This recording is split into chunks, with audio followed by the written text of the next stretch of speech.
La unidad anatómica y funcional de todo el sistema nervioso es la neurona o célula nerviosa, ¿no? Es una célula especializada pues, en la transmisión de información. Existen muchos tipos de neuronas, pero las neuronas que existen en el sistema nervioso, sobre todo central, son más o menos de esta forma, son multipolares, ¿no? Entonces la neurona o célula nerviosa es la unidad, es la que hace todo el trabajo dentro del sistema nervioso. La neurona tiene estas ramificaciones, ¿no?, que salen del cuerpo, esta especie de ramitas que se llama dendritas, arborización. La palabra dendrita viene de la palabra griega dendros. Dendros significa ramas, árboles. Esta ramificación, por donde ingresa la información, son las dendritas. Está el soma y contiene en su interior al núcleo. En el interior del núcleo, el nucleolo, ¿no? Dendritas, soma. Y esta fina y larga prolongación se llama axón. Axón. Axón, o también en otros libros, aparece como cilindro o eje, ¿no? Por acá se envía el impulso nervioso a una velocidad de 120 metros por segundo multiplicado por 100. Esta especie de capita que envuelve al axón se llama mielina, forma una especie de vaina, ¿no? Por eso vaina de mielina. La vaina de mielina lo que hace es que el impulso nervioso aumente su velocidad. La mielina se forma con el ambiente, con la alimentación, con la nutrición. Si la neurona no tiene mielina, la información viaja lentamente. Te cuento un chiste hoy día y recién te ríes mañana, ¿no? Pero si hay mielina, el impulso aumenta su velocidad 100 veces, 120 metros por segundo multiplicado por 100. Llega al final de la neurona, estos teledendrones. La palabra tele significa lejos, dendrón ramas, ramas terminales o teledendrón.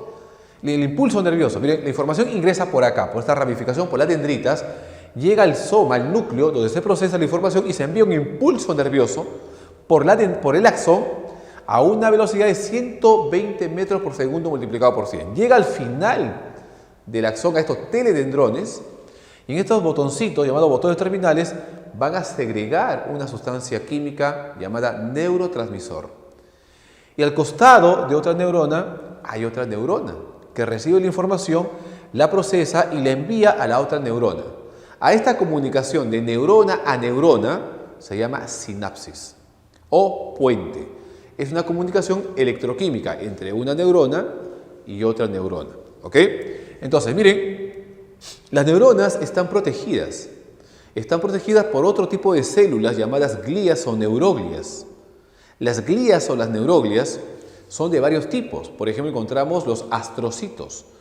Los astrocitos tienen ese nombre de astrocitos porque tiene forma de estrella. ¿Y cuál es la función de los astrocitos?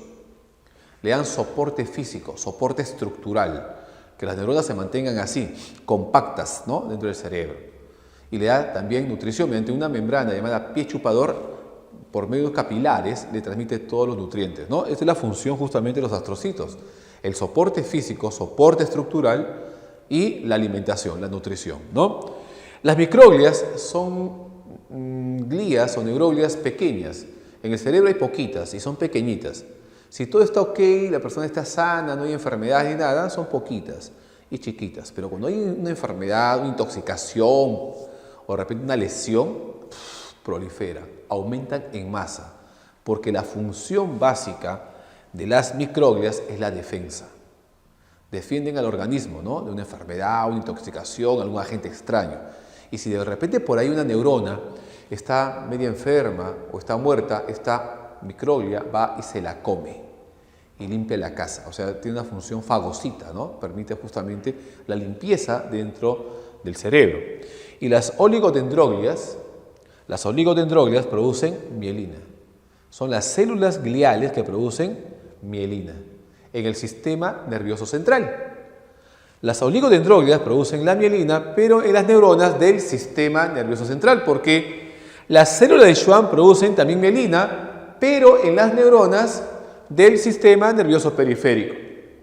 Y también tenemos ahí a las células epidimarias, que producen el llamado líquido cefalorraquídeo.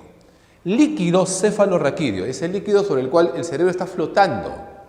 Ojo, el cerebro no está puesto ahí, está flotando sobre un líquido llamado líquido cefalorraquídeo.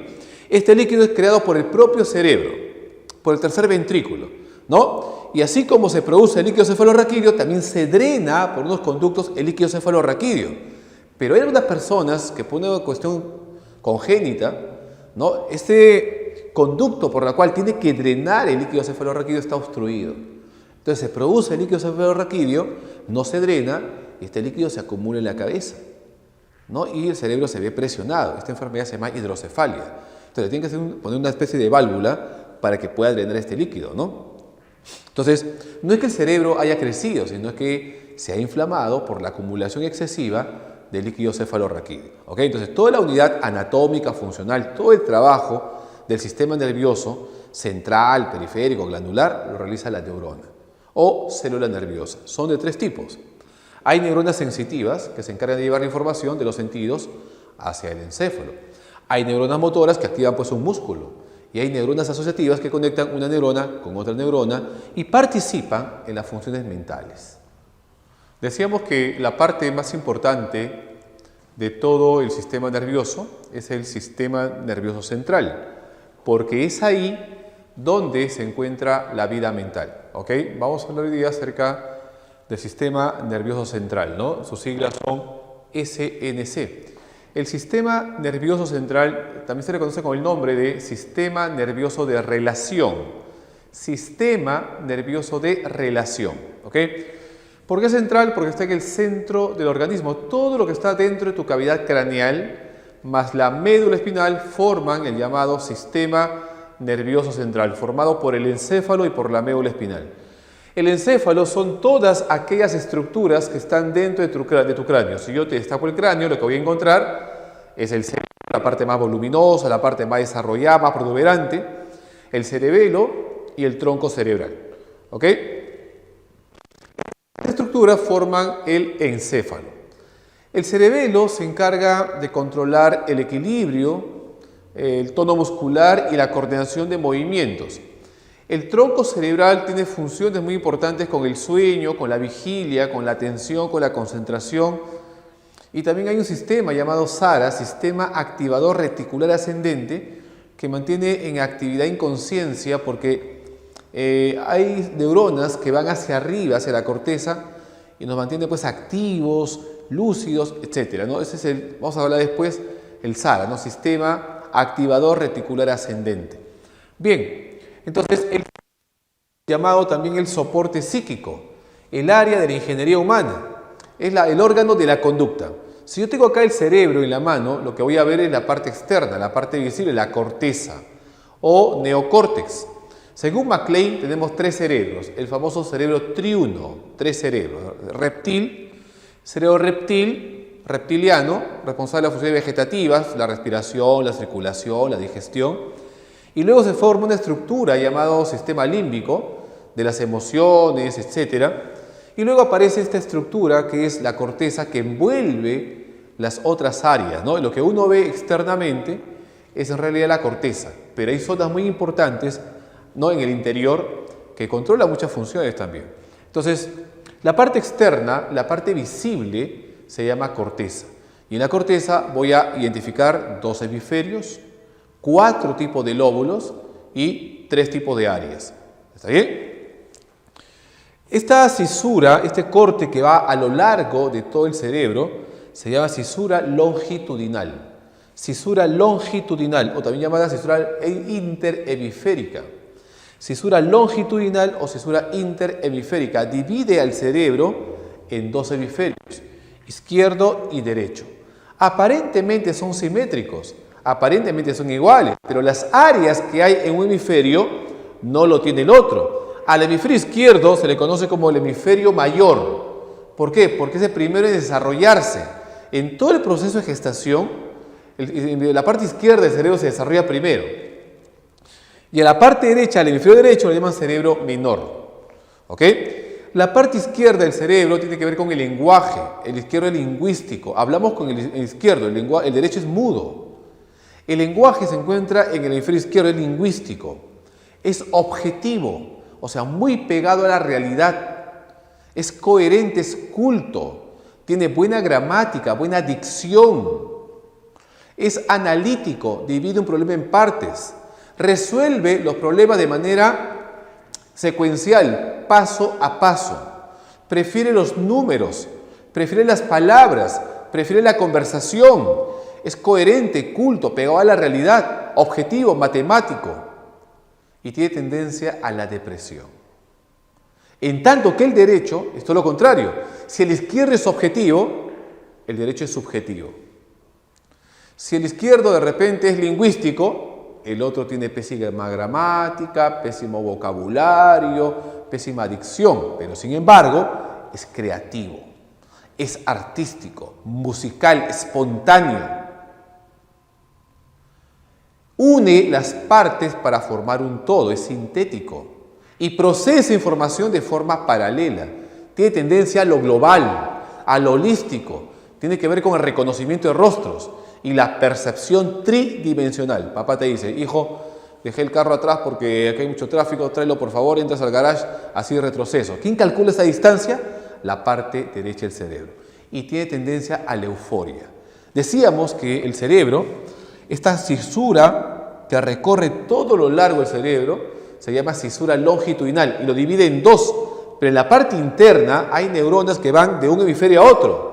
De tal forma que todo lo que se procesa en un hemisferio se pueda transferir al otro hemisferio y viceversa. Esa estructura que sirve como puente interhemisférico entre un hemisferio y el otro se llama el cuerpo calloso. El cuerpo calloso es la estructura que une los dos cerebros, haciendo un solo cerebro, pero sin embargo está dividido por la cisura interhemisférica de tal forma que se puedan percibir dos hemisferios, izquierdo y derecho. Ojo, el izquierdo es racional, matemático, coherente, y el derecho es artístico, musical, creativo. ¿Ok? En los hemisferios hay zonas más pequeñas, que son los lóbulos. La cisura de Rolando, la cisura de Silvio y la perpendicular externa divide al cerebro en 4 lóbulos, aunque son 5. Uno sale hasta de 6, el llamado lóbulo límbico. Pero sin embargo acá en la corteza hay 4. Pero si yo abro el opérculo temporofrontal, voy a encontrar una especie de pelotita que es el lóbulo insular. El lóbulo de la ínsula, ¿no? Ese lóbulo se sabe que participa en las emociones. Por ejemplo, uno está emocionado ahí, el corazón comienza a latir más fuerte y comienza a sentir secreciones gástricas. Eso tiene que ver con el funcionamiento de la ínsula, del lóbulo insular, que participa en las emociones. En las reacciones fisiológicas de la emoción, ahí participa el lóbulo insular, que es el quinto lóbulo, que no es en la corteza, está en el interior, en la subcorteza. Recuerda, lóbulo insular o ínsula de Rey, o simplemente la ínsula, ¿ok? Pero sin embargo, en la corteza voy a identificar 4 tipos de lóbulos. Recibe el nombre de los huesos del cráneo que lo protege: frontal, temporal, parietal y occipital. El lóbulo frontal se encarga, en la frente, se encarga del movimiento y del lenguaje. El movimiento y el lenguaje está en el lóbulo frontal. Una lesión en el lóbulo frontal te puede producir parálisis general del organismo o una enfermedad llamada afasia. Afasia, que es la incapacidad para expresar, para articular palabras. Afasia, ¿ok? La parte temporal se encarga de la audición, de la memoria. Una lesión en la parte temporal se produce un cuadro llamado amnesia. Y también el aprendizaje, porque hay una relación entre memoria y aprendizaje. Si falla mi memoria, falla mi aprendizaje y no puedo aprender algo que no recuerdo, pues temporal, memoria, audición y aprendizaje. Y la parte superior, la parte parietal, contiene áreas especializadas en el tacto, en la percepción táctil, en la imagen corporal. Te ves en el espejo y sabes que ese que se refleja en el espejo eres tú, se debe al lóbulo parietal. ¿Ok? La percepción del esquema corporal. ¿Qué más? El gusto. La captación de la temperatura. Ojo, digo captación, no digo regulación. Una cosa es regular la temperatura, otra cosa es captar la temperatura. El percibir la temperatura, la sensación de la temperatura está en la parte parietal. El gusto también. El tacto, la imagen corporal. ¿Ok? Y la parte posterior, el lóbulo occipital, se encarga netamente de la interpretación visual. ¿Ok? Entonces aquí tenemos los lóbulos, que son estructuras más pequeñas que los hemisferios, pero dentro de los lóbulos hay zonas más pequeñas que son las áreas cerebrales. Existen 3 tipos de áreas: áreas sensoriales, áreas motoras y áreas asociativas. Las áreas sensoriales son áreas encargadas de recepcionar y de procesar la información proveniente de los sentidos. De la vista, del oído, del gusto, del olfato, del tacto. Toda la información sensorial se recepciona, se almacena y se procesa en áreas sensoriales. Por ejemplo, el área visual está en la parte occipital. El área auditiva está en la parte temporal. El área táctil en la parte parietal. El olfato en la parte temporal. El gusto en la parte parietal. Y así por el estilo. Son áreas sensoriales. Y las áreas motoras se encargan de la postura y movimiento del cuerpo. Mover los brazos, las piernas, los labios, etc. Y ese movimiento, sabemos, está en el lóbulo frontal. ¿Se dan cuenta? Y hay áreas asociativas. ¿Y qué son las áreas asociativas? Son áreas que se unen con otras áreas más pequeñas para participar en las funciones mentales superiores. Por ejemplo, el área de Wernicke, el área prefrontal, el área de Broca, Son áreas asociativas. Eso lo vamos a hablar a continuación.